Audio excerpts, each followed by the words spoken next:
ये कहानी शुरू होती है एक छोटे से गांव रामपुर से, जहां के लोग बहुत सादगी और अच्छाई से रहते थे। उसी गांव में रामू नाम का एक व्यक्ति रहता था। रामू को शिकार करना बहुत पसंद था। रामू जंगल में शिकार करने गया रहता है। तभी गांव का एक बूढ़ा व्यक्ति रामू के पास आता है और बोलता है, रामू, जमींदार तुम्हारा घर तोड़ रहा है। परंतु क्यों? मैंने उनका सारा कर चुका दिया है। रामू दौड़ते हुए घर आता है।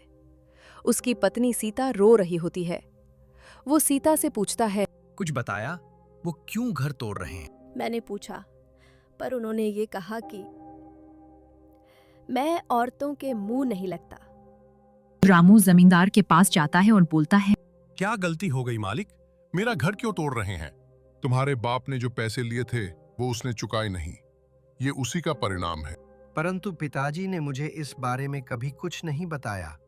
आप हमें कुछ दिन का वक्त दीजिए, हम आपका कर चुका देंगे। जितना वक्त लेना था ले लिया। तुम्हारा बाप भी यही कहते कहते मर गया।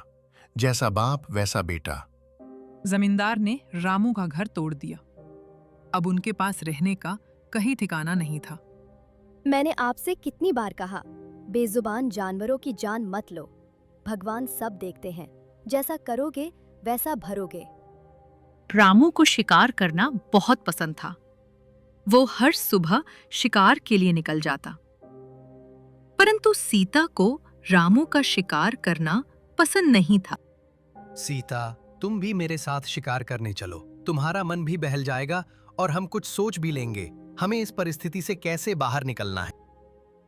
हमारी सर से छत उजड़ गई और आपको अभी भी शिकार पर जाना है। छत उजड़ गई है तो दोबारा बना लेंगे।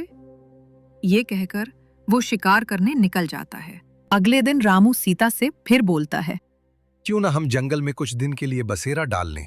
मुझे आसानी भी हो जाएगी शिकार करने में। सीता ये सुनकर क्रोधित हो जाती है, पर उसके पास इसके अलावा कोई चारा नहीं होता है। रामू और सीता जंगल में अपना एक छोटा सा कुटिया बनाकर रहने लगते हैं। आज तुम जल्दी सो जाना, मुझे आज देर होगी घर आने में। किशन बता रहा था, कुछ जंगली जानवर अपना जंगल छोड़कर हमारे जंगल में घुस गए हैं। आज प्रयत्न करूंगा ज्यादा शिकार करने का और फिर कल बाजार में बेचकर मोटी रकम कमाऊंगा। मेरा मन व्याकुल हो रहा है, जैसे आज हमारी जिंदगी पूरी तरह बदलने वाली है। आज आप शिकार करने मत जाइए। ये सुनकर रामू हंसने लगता है और बोलता है, प्रिय, आज तक तुमने कभी जंगल में समय व्यतीत नहीं किया है। बस यही कारण है जो तुम्हारा मन व्याकुल हो रहा है। सीता रामू को रोकने की कोशिश करती है, पर रामू नहीं रुकता है। हे प्रभु, मेरे पति की रक्षा करना। कुछ समय बीत जाते हैं। भोर होने को थी। तभी सीता को दरवाजा पीटने की आवाज सुनाई देती है। आप तो सुबह आने वाले थे, इतनी जल्दी क्यों आ गए? रामू कुछ नहीं बोलता है। वो एक कोने में बैठ जाता है। सीता, मुझसे बहुत बड़ा अपराध हो गया। क्या अपराध हो गया? आप तो रोज अपराध करते हो, फिर आज कौन सी बड़ी बात है? सीता के बार बार पूछने पर बताता है, उसने किसी की हत्या कर दी है। सीता को कुछ समझ नहीं आ रहा था। रामू से लगातार पूछने पर वो सब कुछ बताता है।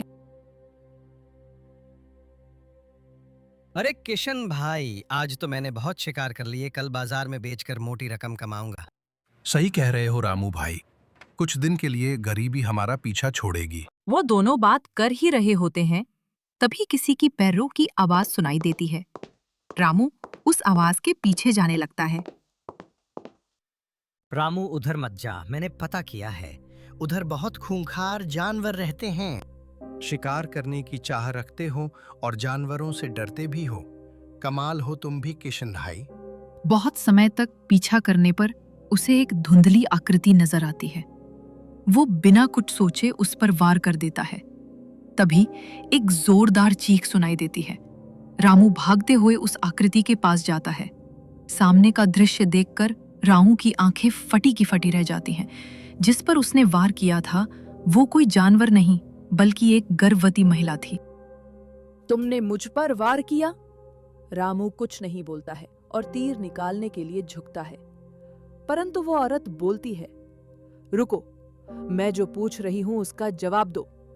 तुमने मुझ पर वार किया? वो बोलता है, मुझसे गलती हो गई, कृपया करके मुझे माफ कर दीजिए। मैंने जानबूझ आप पर वार नहीं किया है। मुझे लगा कोई जंगली जानवर है। आपको कुछ नहीं होगा। आपको बचाने के लिए अगर मुझे मेरे प्राण भी देने पड़े, वो भी मैं देने को तैयार हो। मूर्ख व्यक्ति, तुम भी जानते हो अब मैं जिंदा नहीं बच पाऊंगी। तुमने मेरे साथ ही साथ मेरे गर्भ में पल रहे बच्चे की हत्या की है। मैं तुम्हें श्राप देती हूं, तेरी पत्नी आजीवन निसंतान रहेगी। ये कहकर वो महिला अपना दम तोड़ देती है। मैंने आपसे कितनी बार कहा शिकार नहीं करने के लिए, पर आपने मेरी बात एक बार नहीं सुनी। कुछ साल ऐसे ही बीत जाते हैं। रामू और सीता की अभी तक एक भी संतान नहीं थी।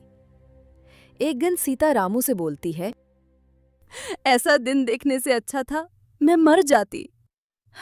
कुछ औरतें संतान नहीं होने के कारण मेरा मजाक उड़ाती है, भिन्न भिन्न तरह की बातें करती। सब मेरी गलती है। अगर मैंने उस दिन तुम्हारा बात मान लिया होता तो आज हमें ये दिन देखने को नहीं पड़ते। अब गांव वालों ने भी रामू और गौरी से बात करना बंद कर दिया था।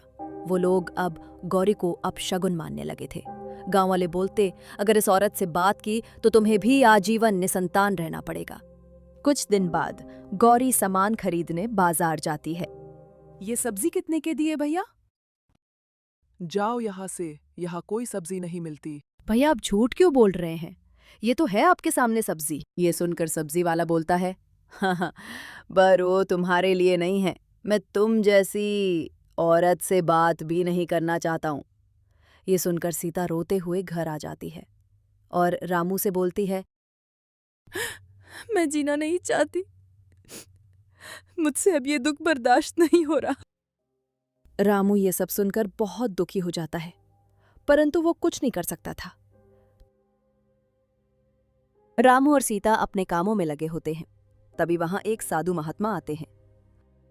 सीता बाहर निकलकर देखती है तो एक बाबा खड़े रहते हैं। सीता उनसे बोलती है, बाबा आप बैठिए, मैं अभी आपके लिए कुछ फल लेकर आती हूँ। मैं देख पा रहा हूं तुम्हारे जीवन में बहुत दुख है, परंतु ये दुख अब ज्यादा दिन नहीं रहेगा। तुम्हें संतान की प्राप्ति बहुत जल्द होने वाली है। ये सुनकर सीता का खुशी से मन भर आया। मैं ये भी जानता हूं, जिस औरत की मृत्यु रामू के हाथों हुई वो कोई आम औरत नहीं थी, बल्कि वो एक दिव्य शक्ति थी जो रामू को सबक सिखाना चाहती थी। वह तुम्हें ये सबक सिखाना चाहती थी जैसे तुमने अपने लालच में आकर बेजुबान जानवरों की जान ली है। जितनी कष्ट तुमने उन्हें पहुंचाई है उसका पाप तुम्हें भोगना पड़ेगा। मैं इसका प्रायश्चित कैसे कर सकता हूँ और हमें संतान की प्राप्ति कैसे होगी? तुम्हें संतान की प्राप्ति हो जाएगी, परंतु तुम्हें भी उतना ही कष्ट से गुजरना पड़ेगा जितना तुमने बेजुबान जानवरों को कष्ट दिया है उनका शिकार करके। रामू अपने शरीर पर वार करने लगता है। कुछ देर में वे साधु महात्मा विलुप्त हो जाते हैं। रामू और सीता को एक प्यारा सा संतान होता है। रामू ने अब शिकार करना छोड़ दिया था। उसे समझ आ गया था, जैसा करोगे वैसा भरोगे। अगर आपको यह कहानी पसंद आए तो चैनल को सब्सक्राइब, कमेंट, शेयर करें ताकि हम आप तक और मनोरंजक कहानियां पहुंचा सकें।